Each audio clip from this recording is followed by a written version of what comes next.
Hello, footy fans, and welcome back to the Chip and Chase podcast.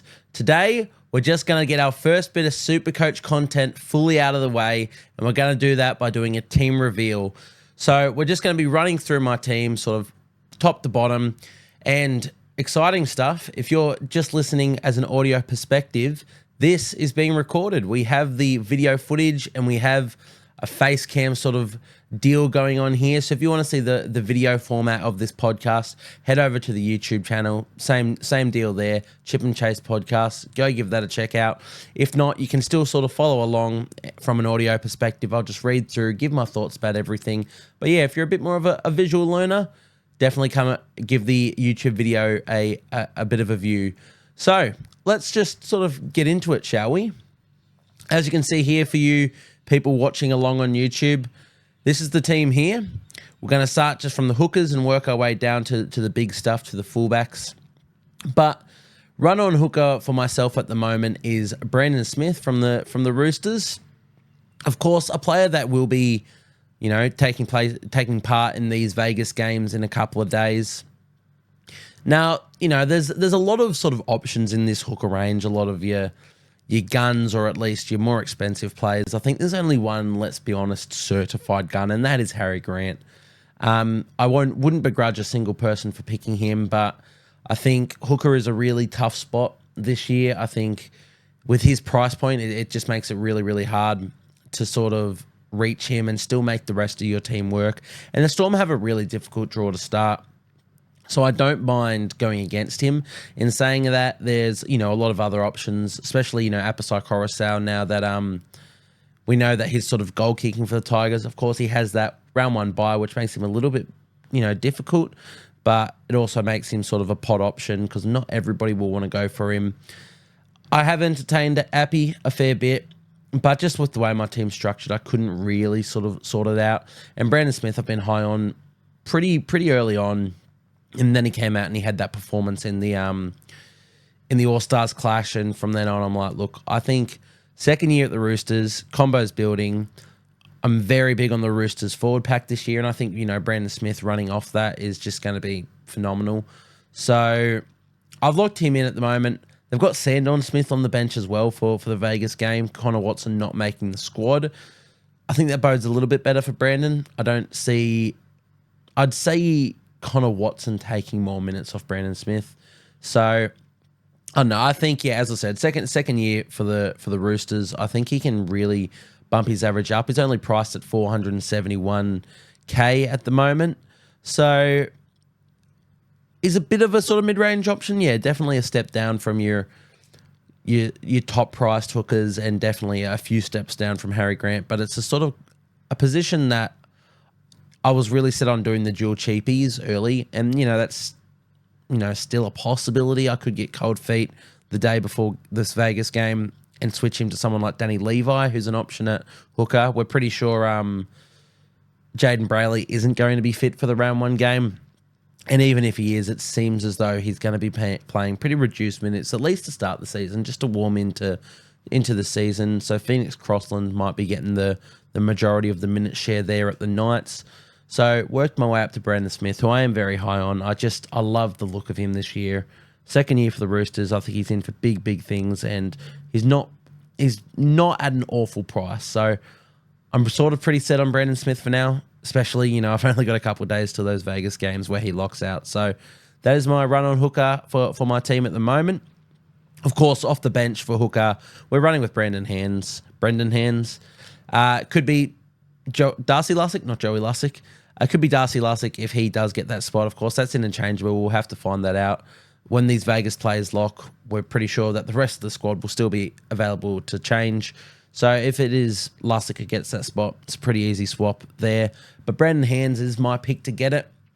I just really like the look of him in the trials. I think he has such a big work rate. He's a tackling machine, and there was a few moments that I just noticed in those trials that I was just really impressed with him. He wasn't afraid to put in a long kick, and his kicking game was pretty on song. And he chose his darts from dummy half well, not really known as a running hooker, but I think he'll chime in a bit there, especially with the pressure of Lussick or whoever wins this spot, the pressure of the other player.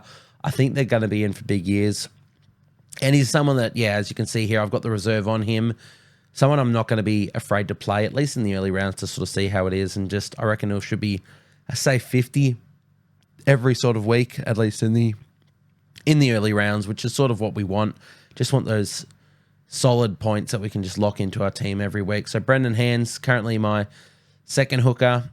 That won't change unless, he misses selection and Lussick is picked.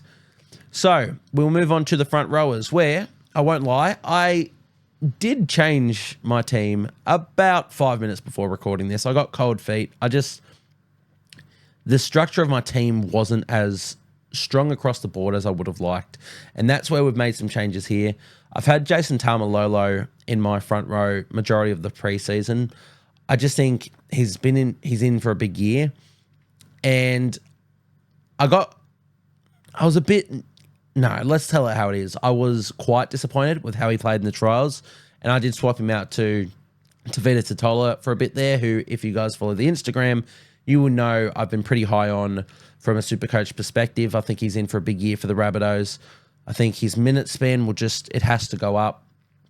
And I just think that with Burgess sort of regressing in his role, he's only there for one more year. David Mawali's still young. I assume his minutes will increase, but I can't see him taking too much of Tavita Totola. And also, with Totola, his minutes, I think, will go up this year. So I did change Taumalolo to Totola there for a bit. Then the Cohen Hess news came, and unfortunate stuff for Cohen Hess, but he is going to miss the entire season for the Cowboys with an ACL injury. He was probably, their biggest minutes worry off the bench in that front row spot. Now, I think it bodes well for super coaches, because I'd assume Thomas McHaley will be the man to replace him on that bench, giving us a cheapie in the front row. But I think it just means Taumalolo's minutes have to go up. If we look at Taumalolo here, I've got a few stats of him. He only averaged 49 minutes per game in 2023.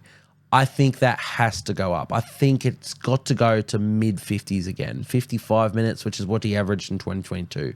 I don't think they had the luxury of playing too many others, having lost Cohen Hess now to injury, and Luciano Leilua, who reports were they were playing him as a bit of a middle this year before he just departed to the Dragons. I think Taumalolo, especially under the scrutiny and off the back of a sort of injury and down year of 2023, I think he has to come out and show that he is that dominant, and he's still one of the best players in the NRL, because I do wholeheartedly believe that. As I said, I was a bit disappointed in his trial performance, but I'm going to back him in. So he is currently one of my front rowers, and the other man that I was talking about that I did replace him for a bit there has found his way back into the team. Tavita Totola is now partnering Taumalolo as my two run-on front rowers in my SuperCoach team. All the reasons I said before about Totola, big year for him. I think his minutes are going to go up. I think he's just got to prove to be that enforcer for that Rabbitohs team. I know they've signed Sean Keppie. I can't see Sean Keppie playing more minutes than Totola. I think Totola is their future. And, he's another player who was sort of off the back of a bit of a injury-affected year for the Rabbitohs last year. He always seemed to have some sort of niggling injury going on with him. And if you look at his minutes of 2023, he averaged 44 minutes per game at a PPM of 0.97. For those of you who don't know what the PPM is, PPM stands for points per minute. So as a front rower, you sort of want that to be around 1, or a middle forward in general. Obviously, the higher the better. If you're playing 40 minutes and you got a 1 PPM, you're scoring 40 points.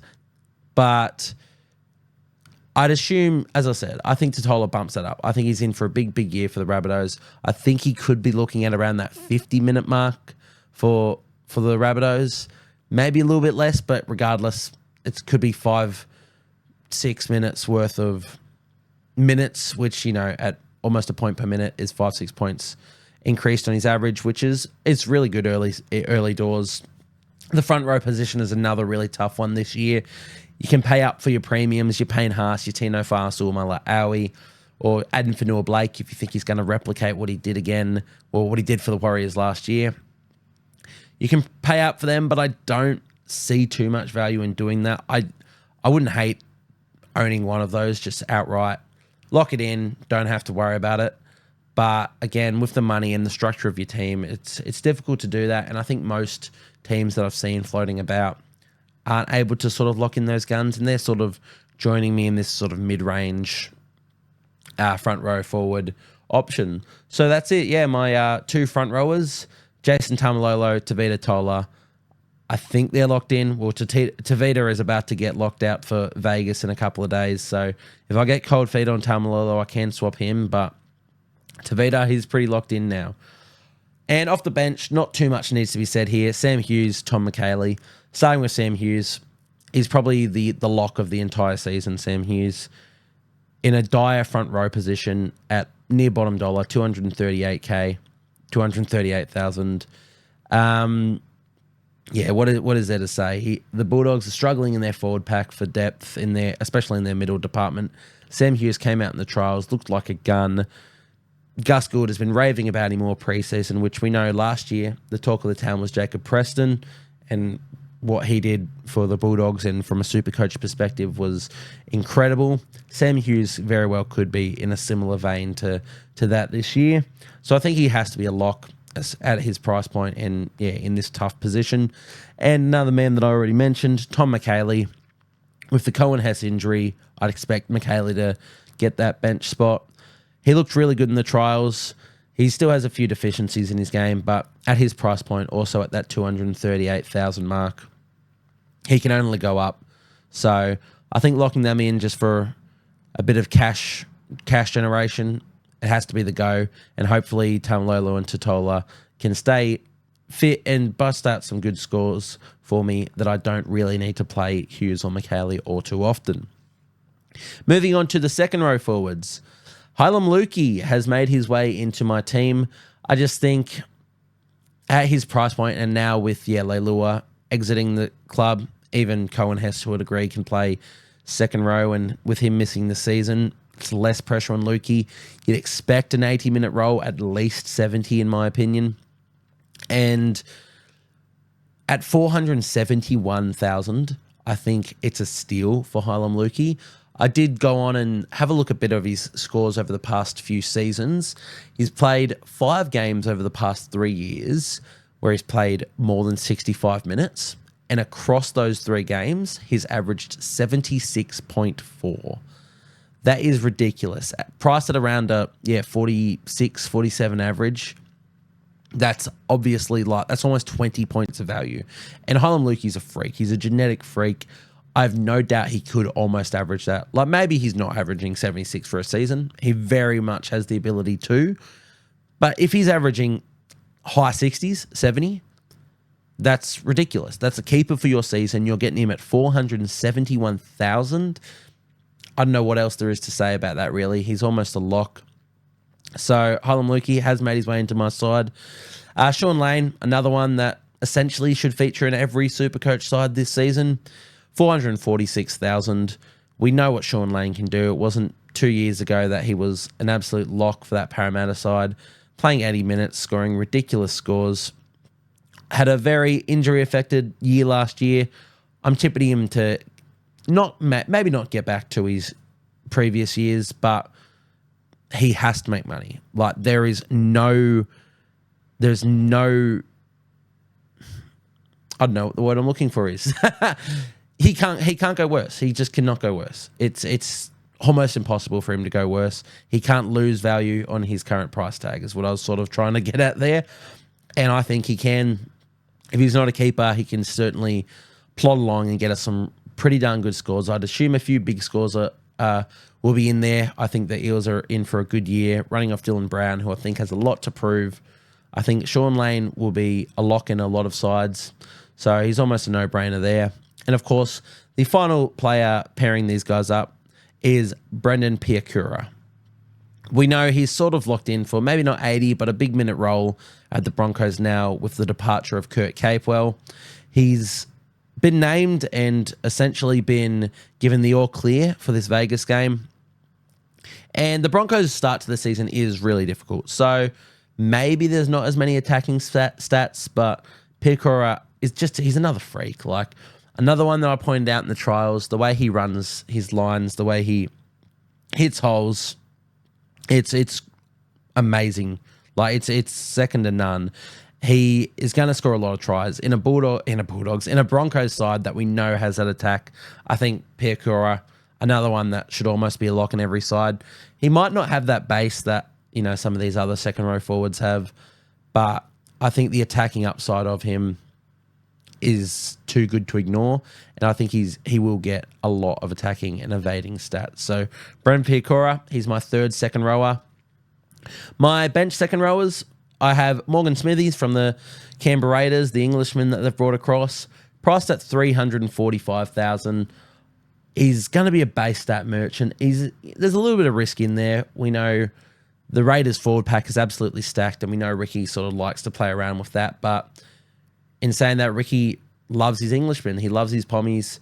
I think Morgan Smithies is going to be the perfect sort of guy for them. With Corey Horsburgh out for the first few rounds, I'd expect Morgan Smithies to get that lock spot. Even if he doesn't, I'd expect big minutes off the bench, and he's not priced awfully at all. Like, he's got to make a bit of cash at least, but there's every chance he sort of plays himself into that 13 jersey, and he holds that, and Corey is used either as a prop or off the bench. So pretty much locked into my side, Morgan Smithies. Bit of question marks, but I think the positives vastly outweigh the negatives on him. Ben Trbojevic for the Manly Sea Eagles is also in my second row.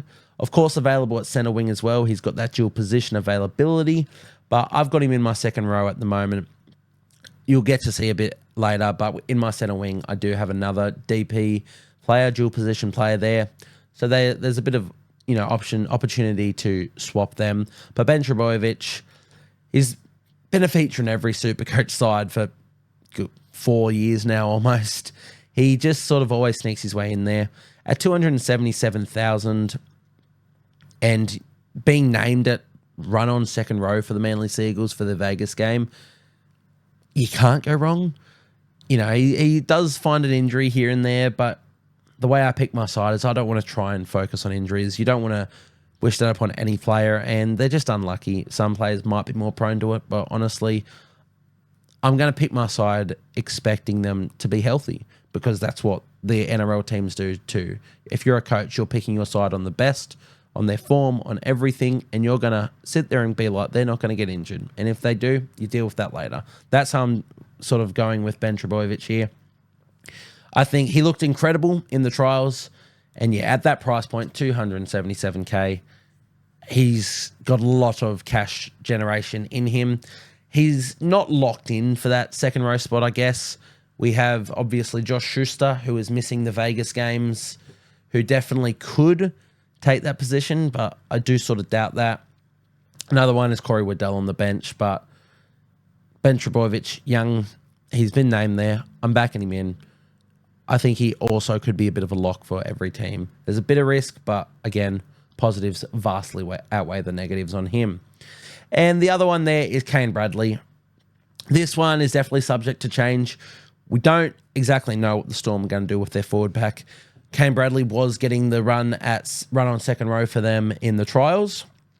Of course, he's played might have been 1 or 2 games for the Cowboys back in the day as a winger. Gigantic player, really, really tall.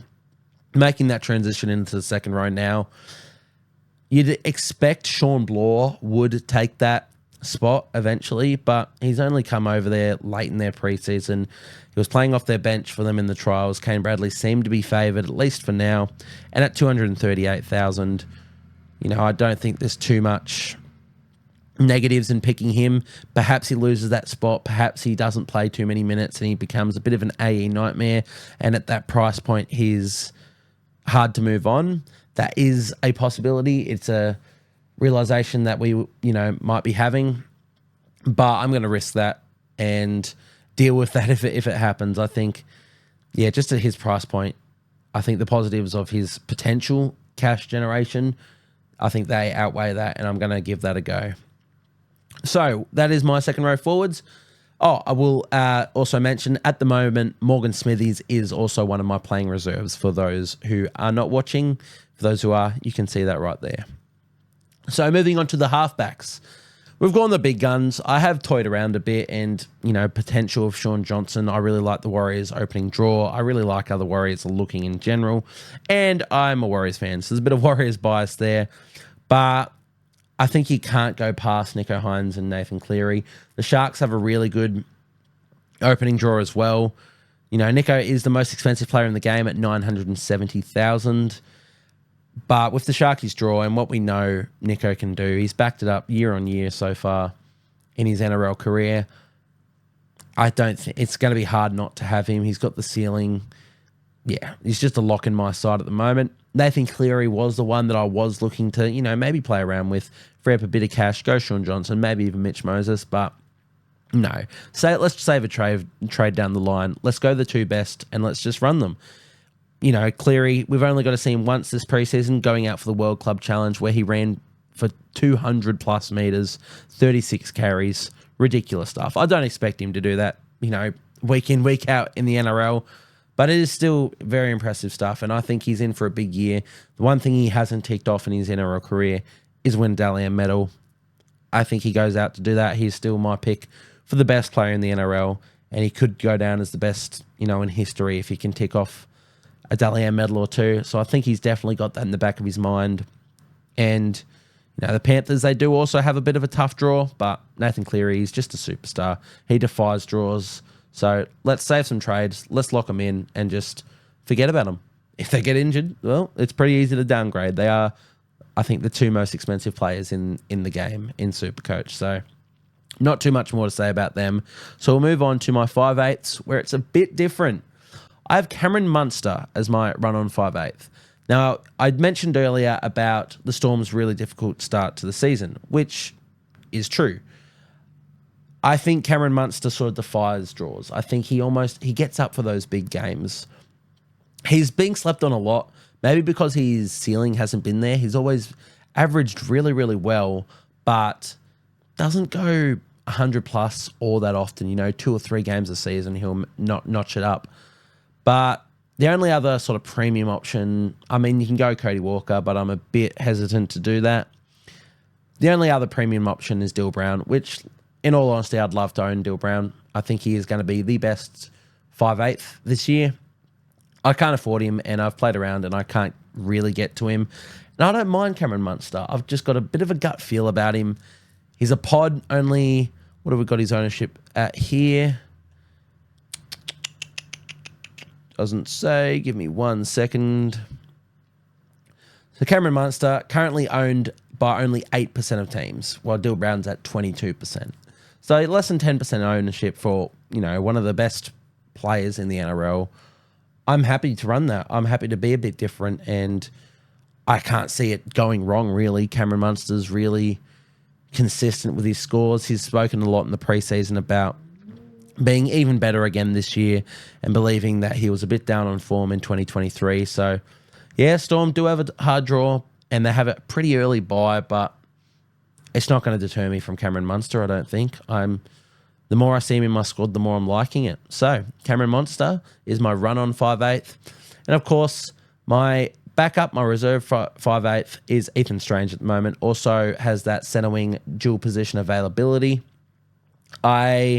He's a no-brainer. Someone who should be a lock in every team.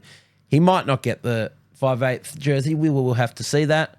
He's fighting with KO Weeks, but the way he played in those trials, you'd have to expect he does get it. I thought he was pretty locked in after that last one, and with his charge getting downgraded to just a fine, so he won't miss any game time.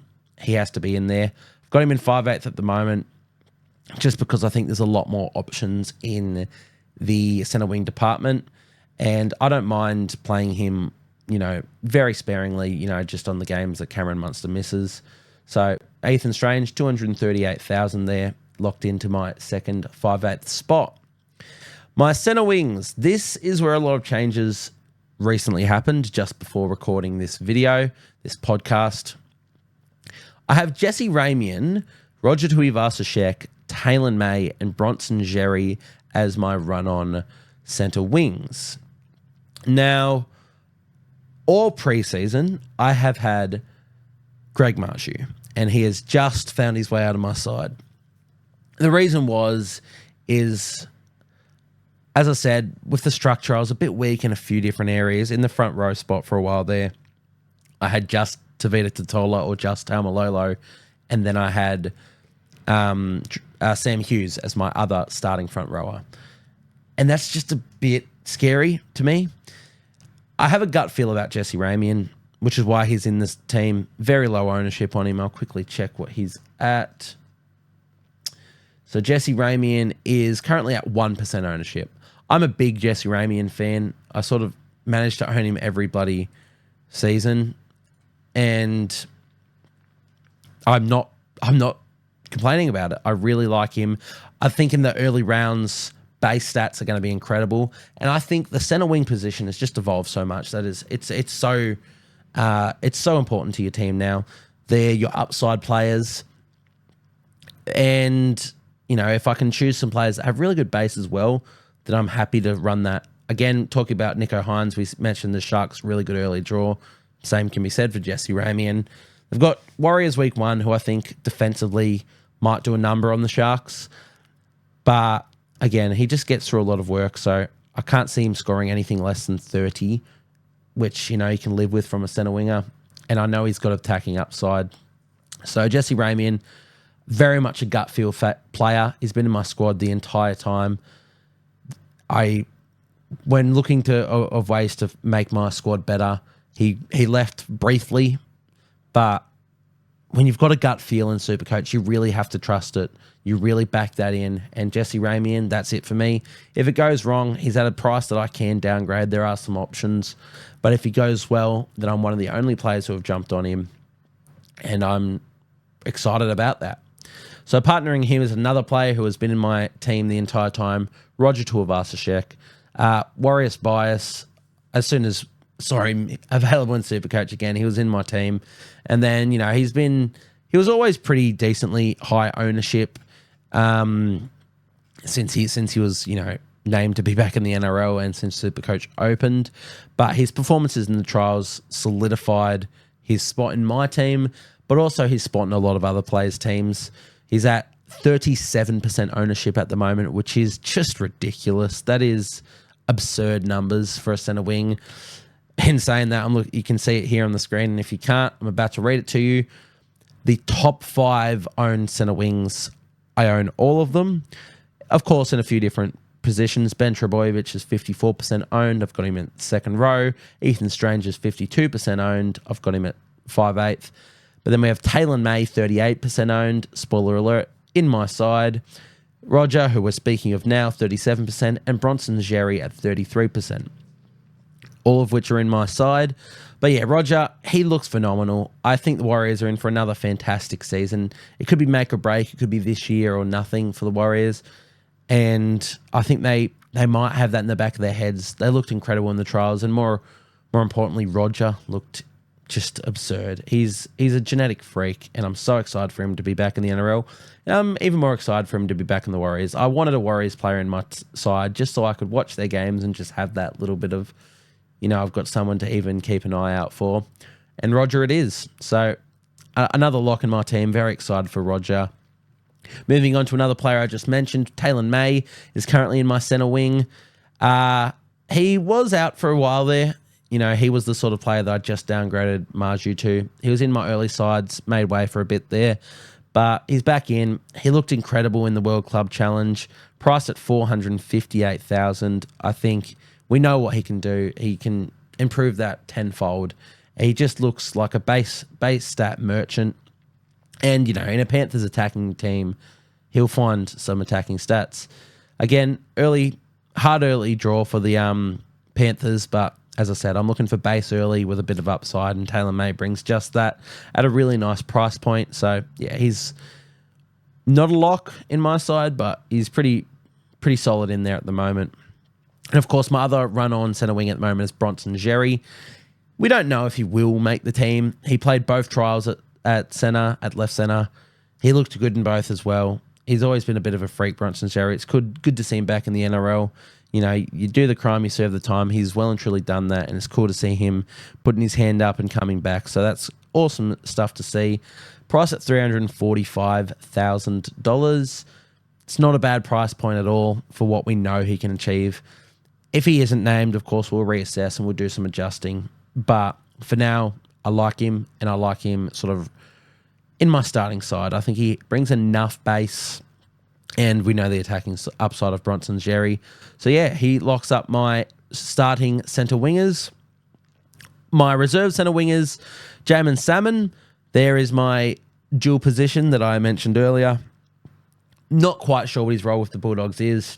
He played a lot of lock forward for them in the trials, but I really still can't see him displacing Josh Curran. Even still, he might get a decently big minute role off the bench playing at lock and maybe even filling in a second row at stages. Who knows? Price at $317,000. I think there's a bit of potential for cash generation there, and maybe even just some solid point scoring there. You know, if he's playing in the forwards and available at centre wing, you like that because it's just solid point scoring. We've just brought in Jack Bostock. He's also at 21% ownership, so another one that's quite high up there. I should mention Jamin Salmon at 20%, so both players very high in the ownership department.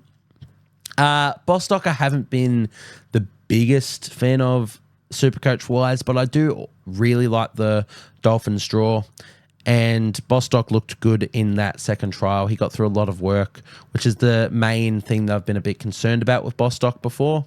And of course, we know he can score tries. He scored a try in both trials, I believe. So yeah, I'm at 314,000. He might not be the best cash generation, but I think he can make 100K at least, and that'll be enough for me. An option to play sparingly in the opening rounds if I have to. But for now, he's in there. And James Schiller is my last centre winger at the moment. Also subject to change. The Raiders are a difficult team to get a read on. We, by the looks of it, assume Chevy Stewart isn't going to make their run on 17 come round one, which is probably a good thing. I think Chevy could deal with a bit more time in reserve grade. Schiller, I thought, looked incredible in the trials. I love the look of him at centre. Of course, they're missing Seb Chris for the first few rounds, so we don't know what it's going to look like when he comes back.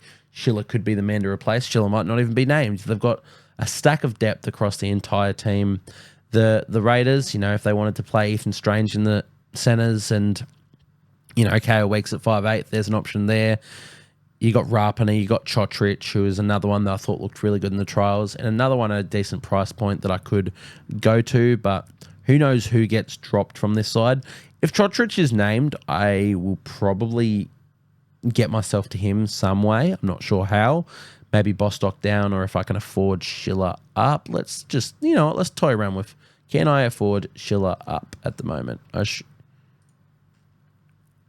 Yes. So I can bring in Chotrich right now and still have 2,800 in my bank, which is not great, but that's all right because that means I can downgrade if Chotrich is the one to make way. However, if Schiller's the one to make way when Seb Chris is back, then it's a bit more difficult to do things. So, you know, maybe we'll just save my team right now. Everything I said about Schiller, it's gone. Chotrich, it's in. Chotrich, but in saying that, the same stuff applies. They're stacked for depth, the Raiders. They all look bloody good. Who knows what Chris is going to do? It could have a domino effect. Could be Xavier Savage in there, who I can't really get to at the moment. But who knows? It's just sort of a placeholder. I think one of those Raiders guys will stay in the squad, and for now I'll just keep it with Nick Chotrich because I'm a fan of Chotrich. So that wraps up the centre wingers.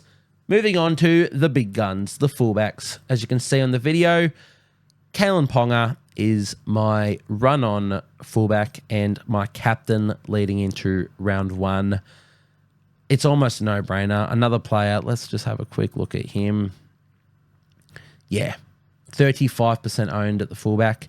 If you don't do him, you're almost setting yourself behind a bit because we know he can pop off, and that's terrifying. And I like the Knights draw. I like the Knights team in general. I think KP can go back. He could go back-to-back and win Dally M.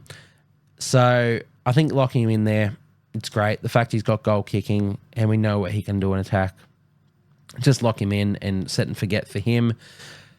In saying that, my second fullback is currently James Tedesco.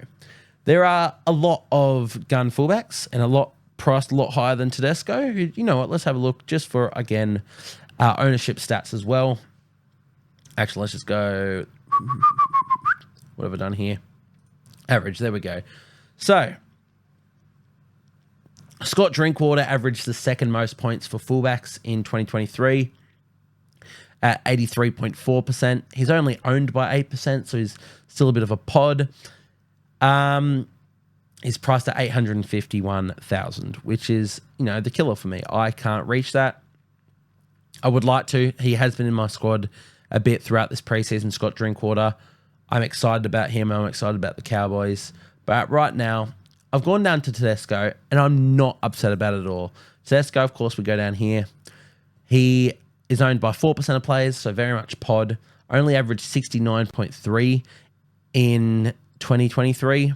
We know he's better than that. I think the Roosters are in for a big year. I love the look of Tedesco in the trials. Another player whose base is really good as well. So even if he doesn't hit the heights, he's still got to be scoring 50s, 60s consistently if he's not doing his 100-plus scores. But I think he will do 100-plus scores. Roosters have a tough draw, but I don't know. Maybe it's a gut feel again, but James Tedesco I'm pretty confident in. There are other options. Trbojevic averaged 21.6 in a year that he was seemingly on one leg, owned by 19% of players. Reece Walsh averaged 79.6, owned by 14% of players. Clint Gutho averaged 79, only owned by 2% of players. Probably can't replicate that form again, but I am a massive fan of Gutho. And Latrell averaged 77.3 and is owned by 8% of players. Now, as I said, it doesn't matter. It doesn't make a difference because I can't afford any of them. But I have question marks on every single one of them, which I don't have for Tedesco, which is a weird thing. It really is. But, Reece Walsh, really hard draw, really low base. Can he replicate the same form? Maybe he can. He can only get better, Reece Walsh. But, at that price point, can he do it in the hard draw? Maybe he drops price. I don't know. Tom Trbojevic, another one I would love to own because I am big on Manly. I'm big on him. But there's the injury concerns. I know I said earlier I don't like to think of injuries, but Tom Trbojevic is sort of a player it's hard not to. So, there's that. Scott Drinkwater, another one with low base. Can he replicate it? I'm sure he can, but there's a little bit of question marks. Tedesco, I don't know if there's question marks. I don't think he can be worse than last year. I think Tedesco's that premium of a player, that good of a player, that last year could be his worst year, like for the rest of his career. I just think maybe he's on the back end, sure. But I think that is his back end last year. And he still averaged almost 70. I really like his base. I really like his work rate. I really like his tackle busting. And I really like the Roosters this year. I think he can bob up on the back of their forward pack and the back of Brandon Smith through the middle. And I'm excited about him. So he is currently my fullback, and I'm all for it, to be honest. So that one, that wraps us up for the SuperCoach team reveal. I didn't go through and do, previews for every club. I was planning on it, but at the same time, we're running short on time. I created the podcast pretty late.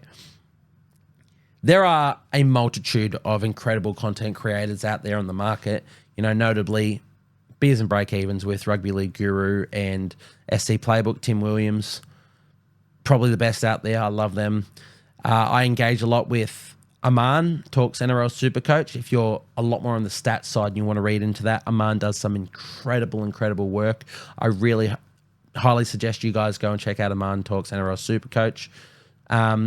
Those sort of previews of the stuff that I engage with, but there's a plenitude out there. You've got the SuperCoach Experience out there. You've got SuperCoach Guns. You've got SuperCoach Whisperer, if you're into that. And there's a lot of content creators out there which you can engage with, especially for those team previews and just SuperCoach position previews. We're running short on time, so I thought I just wanted to get out here and give my thoughts on, the players that stick out to me that are in my side. And of course, SuperCoach content will be coming a lot more frequently. I'm going to make it a lot more of a weekly thing. When season starts, I'm going to have, fingers crossed, a permanent guest where we talk SuperCoach and we talk everything that's sort of happening. But for now, that'll wrap us up. I hope you guys enjoyed this one. I hope you guys that watched on YouTube enjoyed this. Obviously, I haven't looked at the camera too much. There's a bit more to look at, but looking at you guys now, and I really respect you guys for coming in, checking it out, and all yous listening on the audio podcast. Of course, love you guys too. Definitely come check out the video if you want. If you want to engage a bit more with me, just send me knocking about. Here I am, and you can see the SuperCoach aspect on your screen if you're actually interested in that. But yeah, thank you guys for engaging. A lot more to come. I'm really excited about where this podcast is headed. So thank you guys, and I'll see you in the next podcast.